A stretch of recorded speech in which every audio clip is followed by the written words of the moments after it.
Hello everyone and welcome back to Arctic Retro. Yeah, as you can see, it's close to Christmas now and I like to put some stash up here in my attic just to celebrate the Christmas. I really like the Christmas and I'm looking forward to it. So today I'm gonna take a look at a completely new machine for me. Still, it's an old retro computer, but I have never seen it before in my life. I mean, I have never had one before. So I have absolutely no experience with this machine, and it is this one. The Acorn Electron. I don't have any Acorn machines, I don't have any BBC or those types of machines at all. I don't know why, but they're kind of hard to get here in Norway for sale. I could of course try to find machines on eBay from the UK or other places, but it becomes very expensive with shipping and taxes and everything. So I'm excited to take a look at this machine. I don't know anything about it. I don't know the status of it, if it's working or not. Have no clue. But that's what we're gonna find out in this video. I bought this machine here in Norway and it came just a machine without anything else. No cables or anything. No power supply, but seems to have just a simple barrel contact type power supply. I hope it's a DC in. I need to figure out that.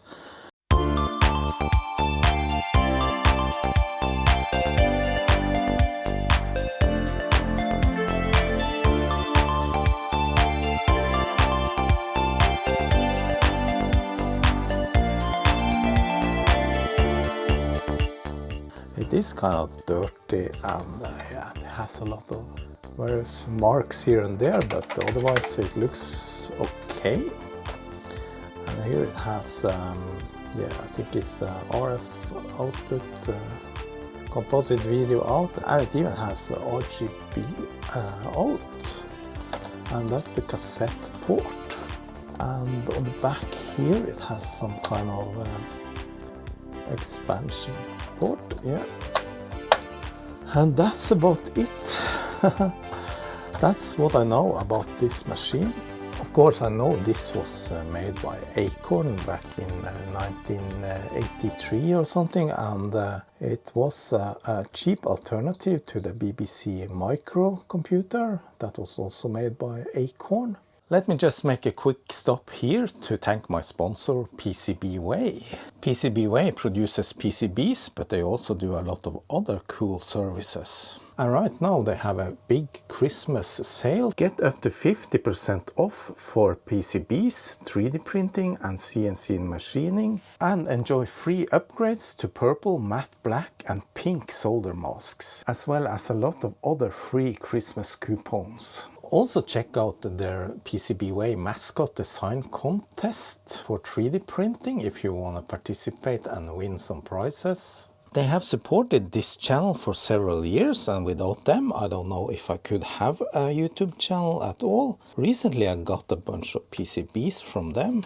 As you can see, very nice quality and just $10 US for 10 PCBs. Besides getting an instant quote for PCBs, they also do services like 3D printing, CNC machining and PCB assembly. PCBWay takes care of all your hobbyist needs, so go ahead and visit PCBWay.com right now. It has a 6502 CPU and it has 32 kilobytes of RAM, 32 kilobytes of ROM, and of course you can connect it to cassette tape and floppy disk drives. And it runs BASIC, the BBC BASIC, of course. And of course Acorn should be well known because all of you, I guess, has a mobile phone that runs on an ARM processor. And Acorn, they actually started the whole thing with ARM processors and with the reduced instruction set computers, the RISC architecture back in the day. However, this machine, as it's running on a 6502, it's a completely different story. So the first thing I wanted to do was actually to just power it up and see what happened, but I checked now, it is supposed to be using a 19 volts AC power supply, and I'm not sure I have something like that laying around. So maybe we need to do something to get this up and running, I mean with the power situation. So what can I use as a power supply? This one is only a DC power supply, so I can't use that. Well, I can always use this. This is an old analog, big, very heavy. I think it weighs like 6-7 kilograms. It has a AC mode here, so I'll see if I can tune this into the correct voltage. Yeah, I quickly made a cable for this.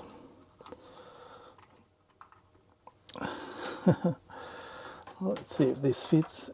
Yeah, it does. Okay, now I'm gonna adjust it to 19 volts AC. This isn't anything I usually use, but now it actually came in handy. I got this a while back from a friend, my friend Robert in Sweden, and it is working. I have tested it before. Yeah, so now it shows 15. Now it's almost 20. Now it's over 20. Let's see what we get.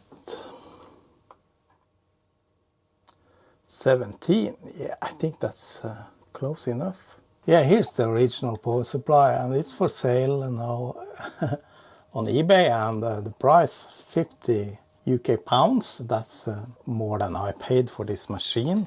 Then we need some video connection, and I'm using the composite video out. Yeah, let's turn it on. If this machine doesn't work, then this will turn into a repair attempt, I guess. Maybe I also attempt to replace the internal power supply so that I don't have to use a 19 volt AC power supply. That's a little bit inconvenient. Okay, let's hook it up to power now.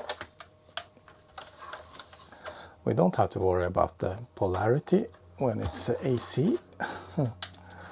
All right, let's see now. Yeah, it beeps. Yes, Acorn Electron, basic. Machine works. How nice. That was kind of unexpected. I guess that's an achievement, but still it's not a challenge. So let's see if the keyboard works. 10. Print. It has all the basic keywords written on the keys, but I guess on this basic you have to type them out. I'm not sure how to type the commands. Maybe it's control. It's not. Maybe it's shift. No, it's not. It has a lower case. Maybe it's caps lock or funk. Yeah, that's it. How do you delete? There's a delete button.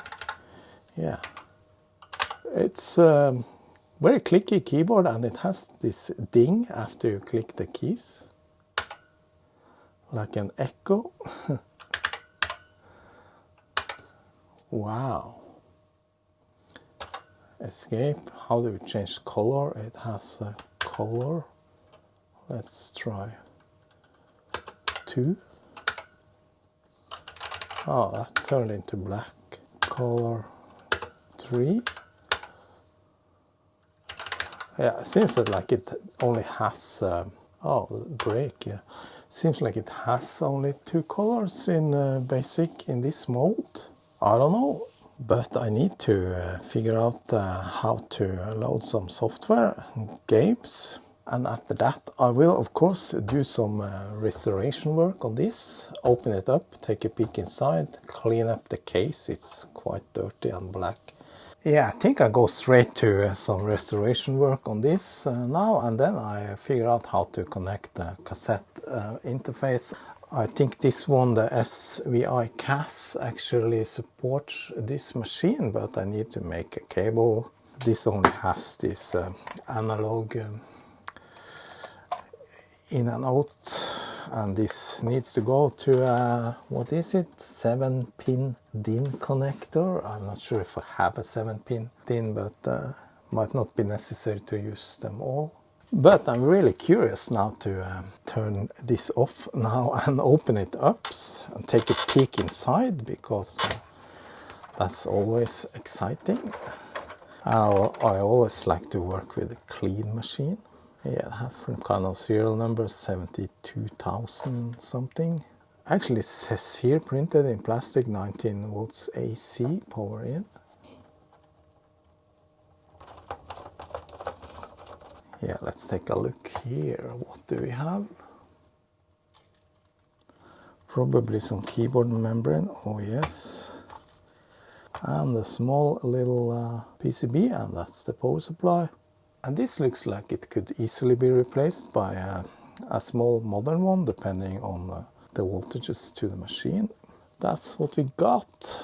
It was quite easy to get this cable out, but always worried about breaking these flat flex cables. This has already a quite significant bend. Yeah, it looks like a very small and cost-reduced motherboard. That's the 6502 CPU. What is that? Is that some kind of ULA? Here we have RAM, regular DRAM, 4164 chips, 4 of those. Some logic chips, 74, 74, 74, 74. Yeah, it actually says 18 volt AC out. So maybe it takes, I hear a click somewhere. Yeah, there's a small relay there. Yeah, there's 17 volts. How about the DC then? What do we have here? 5 volts and 10 volts. It's quite a storm here now, so if you hear noises, it's just the wind. So does it really need a keyboard to turn on? Yeah, it actually does. How inconvenient. So if I unplug it, yeah, it actually produces a video signal, but doesn't boot up. Yeah, you can see all the brown gunk here, and on all the keycaps. I'm pretty sure it's supposed to be more white than this also. Yeah, I actually took a peek at the schematics, and it turns out, yeah, as you can actually see on the traces here, that the 18 volt AC goes directly out to the expansion port, and it's not used anywhere else. And I also measured the DC voltages wrong. This pin is minus 5 volts and this is plus 5 volts, so that's all that it has. If you don't need the AC output on the expansion port, you can easily replace this with a plus minus 5 volt DC power supply. Yes, and obviously this is the ROM and this is the ULA chip. It's quite a big chip and it has a lot of different functions. It actually does most of the things in this computer except for running the code which the CPU does. Apparently there was a couple of different versions of this machine. This one is labeled 205000 issue 4, copyright 1982. Yeah, I'm gonna tear this apart now and clean it up. Start with the main board here. It has 4 screws. I'm not going to try to pull out those. I really think they're crimped on so hard that I cannot pull them. I don't want to risk breaking anything. But I decided to keep the internal power supply for now. I found a suitable AC power supply on the local electronics shop online. I'm gonna go get it tomorrow. Yeah, oh, full of dust. Hairs. Yeah, there's a sticker there made by operator number 2130. In the event of complaint or something, please quote this number. I don't have any complaints yet. Yeah, it's full of dust. Oh, I want to remove this speaker if I'm gonna wash this in the sink. Yeah, okay. Yeah, the PCBs I usually just remove the dust with some compressed air and then just go over them with some IPA. Yeah, we have these caps, but they all look okay. They haven't leaked. Same with the power supply. It has some a little bit bigger caps. This huge one here, but they all look okay. Yeah, there's 4 RAM chips. I'm not sure if you could upgrade this to 64K or something, but there is one available slot for another ROM, I guess, there. The keyboard inside looks very nice. Yeah, there's another operator that assembled this, number 2302. If you see this, then please send me a message. Not sure what kind of keyboard this is, and if the keycaps can come off easily. We'll try with this keycap puller. Yeah, they come off really easy. No springs, the springs are inside. This is quite a nice quality keyboard, it looks like, and it feels like. Yeah, I'm actually gonna take the keyboard off the actual case just to make it easier to clean the case and actually easier to take off the keycaps. Yeah, that's better. Yeah, that was quite dirty, I must say. There's like a layer of some dried dirt or something. Let's see this one. How does it come off? It has some support stuff. Oh, it has some clips underneath. Pull off the clips. Yeah.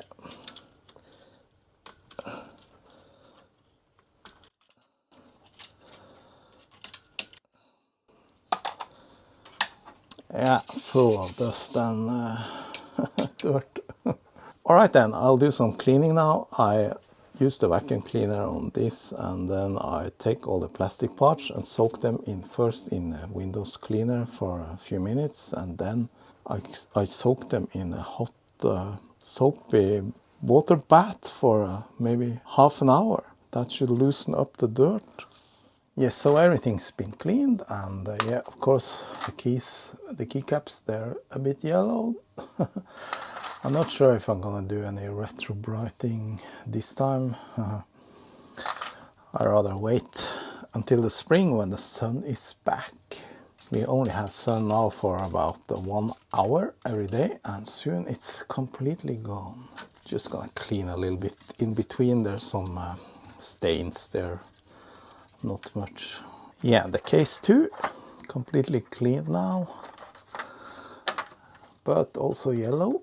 Strangely enough, there's on this side, this side is actually a plastic sticker of some sort, but it's in the same color as the plastic, but not on the other side.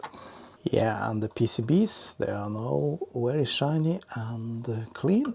Use some API all over it, and I clean the contacts with the contact cleaner. Yeah, I always like to do a little bit of branding on my own on these machines.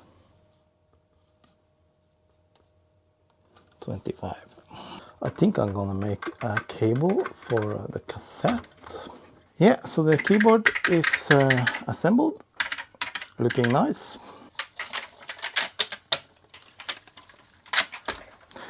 Very easy machine to work with. I found a small piece of plastic that was broken off. It's gonna go there. I'm not sure if this was broken by me or from before. Just gonna glue it in place there with some super glue. Just a tiny little drop of super glue. There. Yeah. Okay, it's probably not gonna hold very hard there, but yeah. I almost forgot to install the speaker. Just gonna use some hot glue there to secure it. Yeah, I guess I need to be quick here. Oh, a little bit of spill. That's okay. Let's see now. Get it down there before it hardens. Yeah, that was it. Quick and easy refreshment of this machine. A little bit of screwing and then we're done. That's what she said. Then I want to test the machine again, but I got rid of that big old power supply. I bought this instead. It's a Swedish brand, and I think this should be good enough. It's 17 volts, 1.18 amps, and it has a 20 VA power. Quite heavy, but it doesn't have a cable, so I need to install one. But I already made this cable, so I'm gonna use that. Well, what do you know? I actually checked the product page for this adapter, and it was actually mentioned that they have a cable sold separately, and I went back to the shop. It's the next day, and I got this one. It's a bit strange, they don't sell them together, and this was actually around €7 just for the cable. But of course this will fit, so I don't have to damage it. Yeah, very long cable on this, but that's fine. Let's hook it up and see if it works. There's no power switch on this machine, but of course it could be installed if you want. Yeah, still working. I didn't break it. Nice. The machine has this metal screw inserts, very thick ones. I wonder what those are for. If it was for mounting it on some stand or something. I just noticed something quite odd. If you have a program in memory and then you accidentally hit the brake button, I hit the brake button because I'm used to that's the delete key on other machines, and then your program is gone. So I need to be careful. I just wanted to make a small program to see if we can get some graphics and colors out of this. I just wanna, no, don't hit the brake button. I just wanna draw a couple of circles. Oh, mistake at line 30. You don't have a circle command in this basic version at all. By the way, you see now it's in mode 2, which I guess is 40 color mode. Mode 1, no, mode 1 is 40 color mode, but you also have a mode 0, which is 80 color mode. So that's kind of nice, but now the text became very unclear on my TV. So I guess it would be better with an RGB cable for this. Anyway, I asked ChatGPT to make me on another program that actually works, and now he came up with something, and I actually tested it on an online emulator, so I know that it's working. This is kind of strange. This is the program and it works, but it only outputs in grayscale colors. So here you can see instead of having a circle command, it actually has a procedure called proc circle that actually just uses the plot command to plot individual pixels. But as you can see, I changed the colors now from 1 through 5, and it's only gray colors. I thought this was supposed to have colors. I wonder if there's something wrong with the machine. And it's very, very slow. You can see now it's actually drawing a circle, but it's in quite a dark gray color. Hard to see. But definitely when I ran this in the emulator, it came first in red. Yeah, so that took like 2 minutes to draw a small circle. Well, I just realized that this machine has only black and white output via the composite output. But we can try the RF output then, and then I'll consider making a RGB cable. I guess it wasn't that common to have a composite video monitors back in the day that could actually display color. Yeah, let's see if we can tune in this RF signal then. No, it didn't find anything. Nope, it didn't find anything. Maybe the RF modulator here is bad now.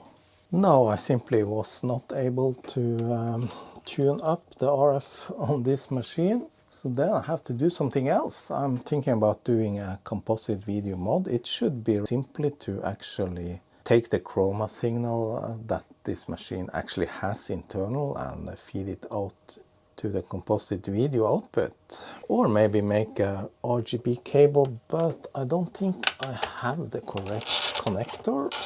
I already have a connector to make a cassette cable. However, the RGB output is a 6-pin DIN connector, which I don't have, I think. So I need to figure out something there. So I googled a bit about composite color modification for this machine, and there came up various recipes about using a capacitor and a resistor wire to fix that, but apparently on this issue 4 it's even simpler than that. Another thing I noticed while I was trying to make a program and I was supposed to type next, the X doesn't work. That's the only key I found that doesn't work. Fortunately, it has a shortcut for next here, so I was able to complete the program. Apparently on issue 4 boards there should be simply a jumper you can short to get colors on the composite video output, and that should be link 4. So this is link 3, but where's link 4?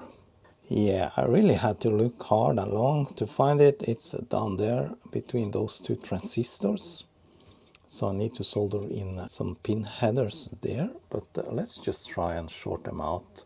Apparently the reason they did this and not include color on composite output was to avoid some noise disturbances on the composite video for monochrome monitors. So let's change to mode 2 then and change the color. That should be red. Now if I just short that link with a small wire, let's see what happens. I don't recommend doing this while the power is on, but yeah, if you're careful you can do it. Yes, look at that, we have color. So color 2 is actually green. So that was kind of simple. Alright, I'm gonna install a link there and then we have color. Yeah, great. I just installed one of those small pin header jumper. Fits perfectly.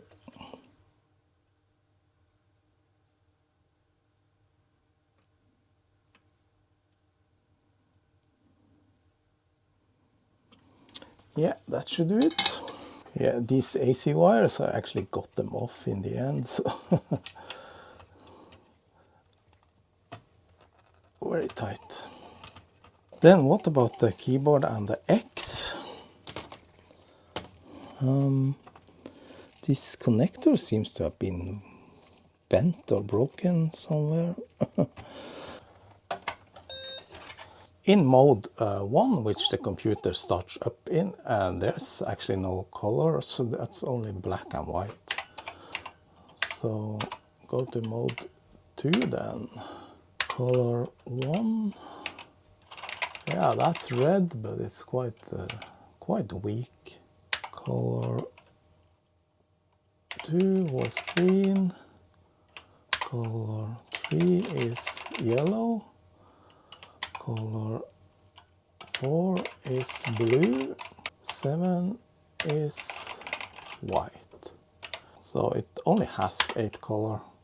0 is black. Now, what about that X? What's with that? Well, it was apparently just a glitch before, because now it's working. X is working fine. All the other keys too. Maybe it's bad contact somewhere, or maybe that connect, or maybe that cable is not very healthy. I don't know. No, it's working fine.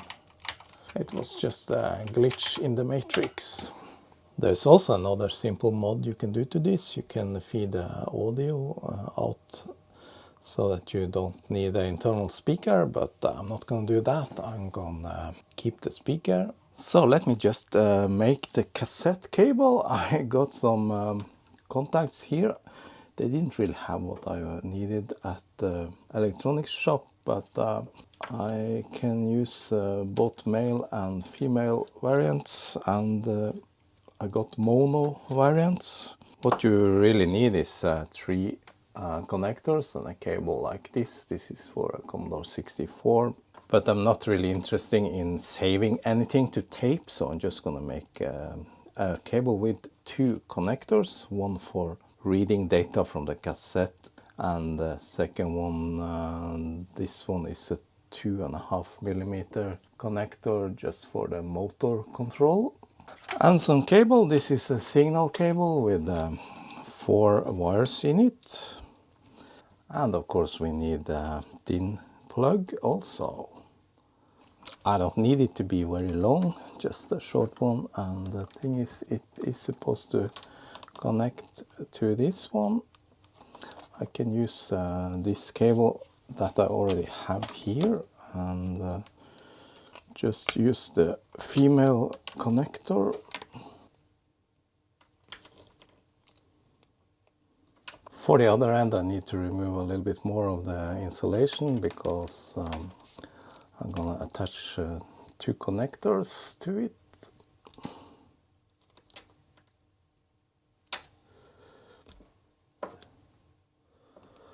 Yeah. Now to make this cable, I really need to know what pins to use, and it can be a little bit confusing whether you see the connector from the solder side or from the front. I think usually it's from the solder side, but at least we can see that the motor control is pin 6 and 7 on the top, and I guess output then is pin 1, and then we need ground, pin 2.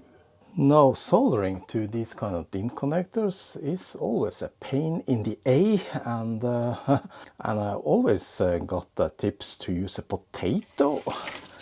Here's a potato. Because that holds the connector in place and it keeps the pins cool, so the plastic doesn't melt. But otherwise it should be fairly easy just to solder in those wires. Okay, let me do some soldering and then I'll be back.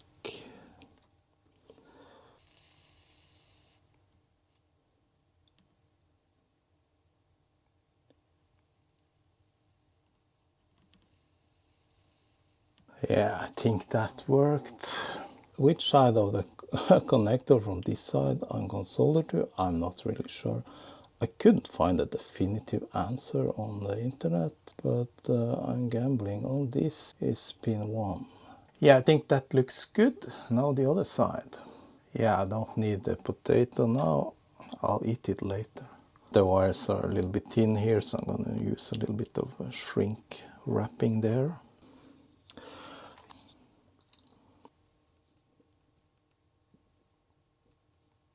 Well, what can often happen is I forgot to put on the sleeve. So I have to redo it. And for the motor control, I'm going to solder in this one. It's almost the same, but it's the opposite gender. Well, I didn't record it, but I actually struggled. I didn't get it to work initially with the new cable.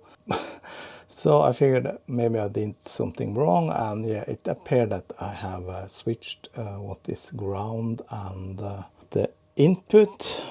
So let's see now. Actually, I had switched what's ground and input on this contact. Actually, I didn't find a suitable wire for the first contact that I installed, the female one, so I actually had to find a male one, and I had one. So this is the motor control, and for this computer to be able to load anything from tape you need a motor control cable. And I found some games. downloaded. This SVI CAS works on many different computers, including the Acorn. I set it to 1500 bauds. And there are these tape images you can download on the internet. It's UEF files, and I figured out that the downloaded files didn't actually work on this directly. So I read a little bit, and appears you have to unzip them first with a 7-zip or something, because even if they're called .uef files, they're actually zip files. And once I did that, it actually works. So now I can go into the memory card here, and I made an Electron folder. And here are some games and stuff. I want to try Jet Set Willy. And to load something from tape, you use the chain command. Hit return. Yeah, then I just start playing the first file here. It should go into post, and the motor control signals goes back and forth, and there it's playing. Yeah. Found it. Yeah, I wasn't fast enough to show you what actually happened. But it started loading, and then it presented this screen. Nice thing with this, it has an audio output which you can hear, and obviously you can turn that off if you want. And it shows you the loading progress as well. There are probably several other products you can use for the same purpose, loading games from SD card. But I'm not really sure. The problem is with the motor control signals you need, you cannot simply play it off from a telephone or iPad or computer like a WAV file. Because the thing is with the motor control, it's actually the computer that is controlling the tape, the cassette tape player, when to start and stop. Well, now it's completed, but the game didn't start. There's an error message, data rewind tape. Of course, this is analog signal, so it can very well be distorted some way or not load properly. I'll just retry it. Nah, no, it didn't find anything. Still says searching. No, something's wrong. I don't know. Check out everything. Cable is okay. Yeah, I don't know. No, I restarted the machine. It clicked in the relay, so maybe now. Yeah, now it seems to be working. Anyway, that's how it is with these old machines. Not always easy to get them to work. No, I got the same fault. Locked. That was new. I tried another file here, and apparently this one is locked. Yeah, that's also an issue when you download random stuff from the internet. Some things are working, some things are not working. Trying another one, snooker. Alright, this seems to work better. That finished, but it didn't complete the loading. So I just switch to Acorn 1200 baud, and I turn off the sound feedback. Yeah, it still loads on 1200 bauds, but does it load any better? Even if this is an emulator, it still loads with the same speed as the original tape, so I have to sit there and wait for 5 to 10 minutes every time I try a game. No, it didn't. Well, now nothing worked, and I tried to pull out the connector, and it totally disintegrated. Yeah, the plastic just crumbles away. So that's what you get when you buy cheap stuff from AliExpress. Yeah, I really struggle to load on this machine. Sometimes it starts loading on 1200 baud, and then it won't load on 1500 baud. This one is loading on 1400 baud. I actually got to load one game once, but then I didn't film, of course. Yeah, we're getting closer. Press space. And now it's loading more. Yes, finally. Finally we got loaded something. Must be pretty bad, the files I have downloaded, or Yeah, might be an issue with the SVI CAS. Maybe it produces too low signal or too high, or I don't know. It could also be an issue with the computer for sure. I don't have any joystick connected because, yeah, to connect joysticks to this, you need an expansion sort of device that was available back in the day. Obviously, I don't have that. There are modern variants which you can buy. No sound. How do you control this character then? Turn down the lights a little bit so it's better to see. Walking ladders. Yeah, return is jumping.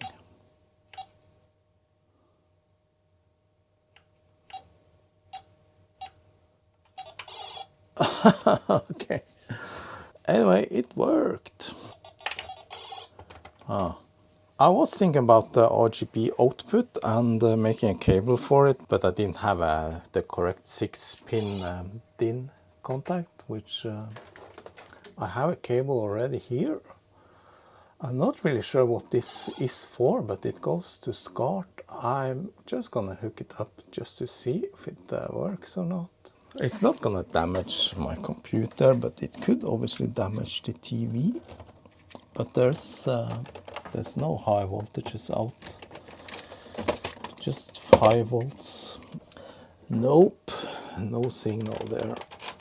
Yeah, that was just wishful thinking, I guess. No, suddenly Paperboy loads too. Maybe that's the correct setting, 1400 volts. I tried loading this before off cam on 1500 and 1200, but it didn't load. I'm really sorry about the data audio.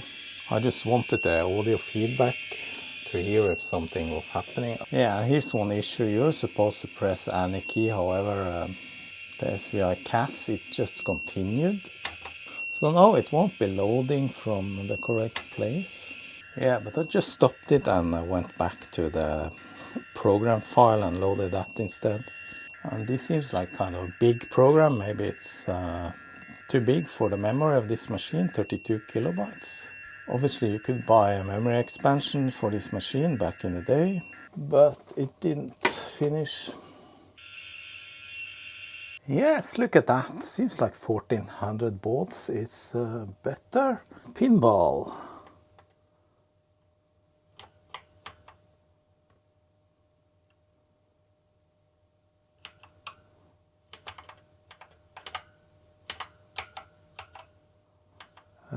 Yes, how do you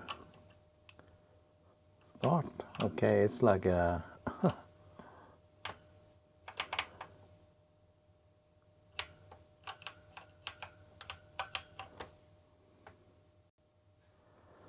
some sort of pointer you need to move.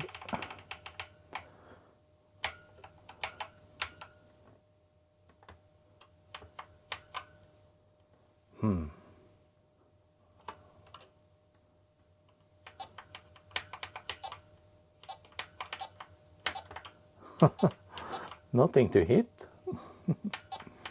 Kind of boring. Trying one more time, Jet Set Willy. Hey, it actually worked.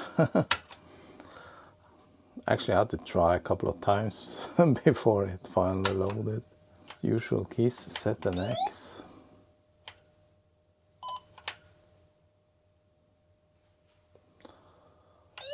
Not too much colors in this version.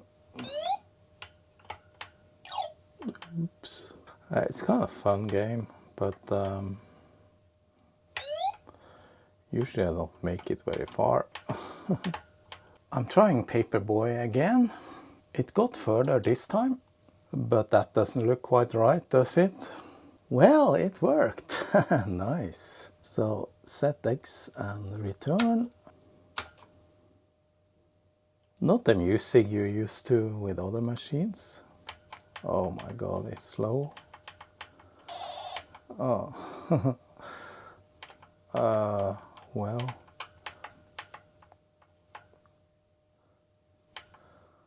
Let me throw some paper.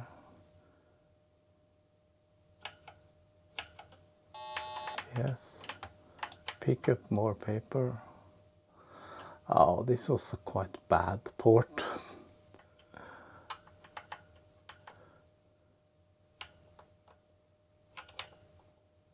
No, it doesn't seem to... Yeah, you can slow down but not speed up. I mean, you can speed up but not more than this. So perhaps this was made for a little bit faster machine, like the BBC Micro. I don't know if there's any difference. Ooh. Yeah, so now it works better, even though I just put the pins from that broken DIN connector into the machine. However, I went through my stash and actually I found the 6-pin DIN connector that you need to make an RGB cable. So I'm gonna do that. See if we get a better picture from this. So then we only need this to go into this. How hard can that be? And is this one the same crappy plastic as the other one? Now a SCART cable can obviously also contain an audio signal, so in theory you could connect the audio out from the speaker to the SCART. However, the DIN connector doesn't have an available pin for that, so then you simply need to take an audio lead or something from inside the machine or install a separate connector for audio. So I'm not going to do that. And here is the pinout for the 6-pin DIN, and it has the following pinout. We have on the middle pin here we have 5 volts, on this pin we have 0 volts or ground, and then we have RGB signals, and then we have the sync on that pin. So then again it's a matter of understanding which way to look at it on the connector, which I'm gonna solder. And this is the pinout for the SCART connector, so it should be fairly easy if we disregard the audio. So we have the RGB pins there on that side, and the rest is over on this side, the grounds, but all the RGB signals have their separate ground pins.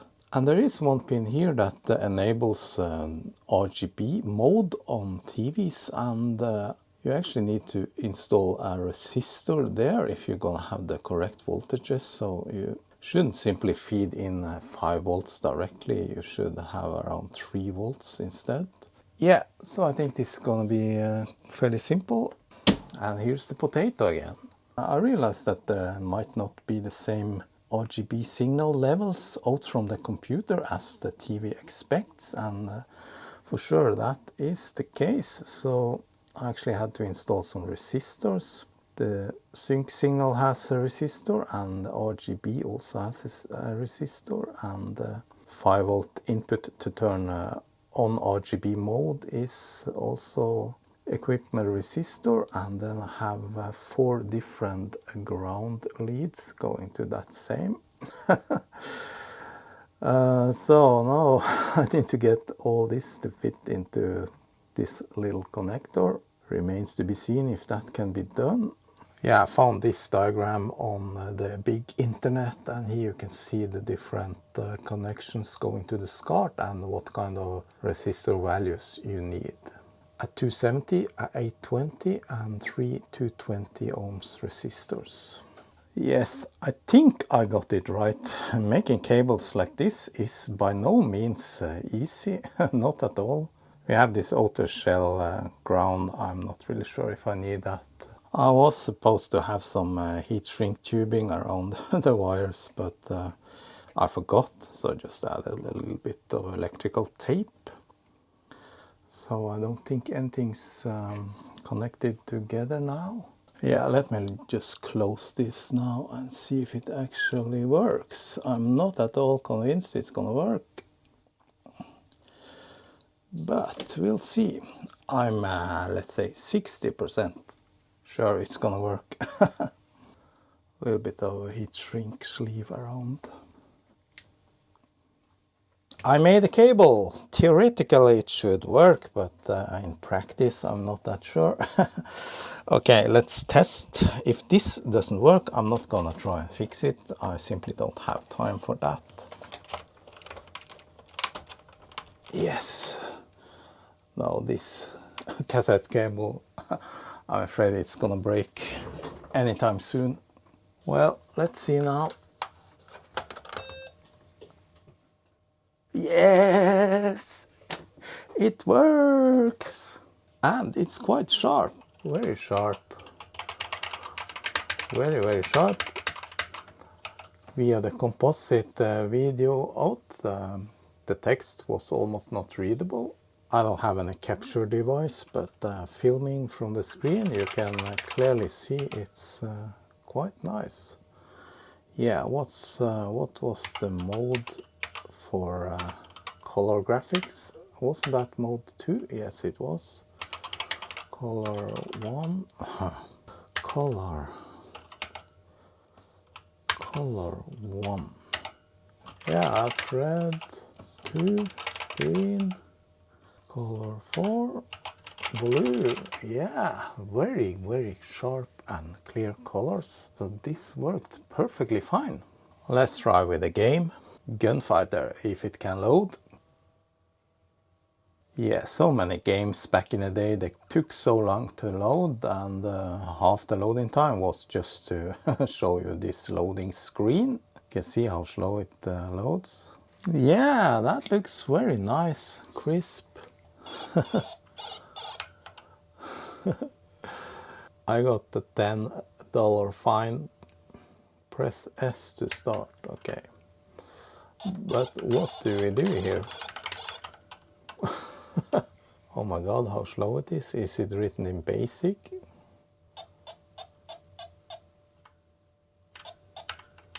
Oh no, I can't shoot anymore.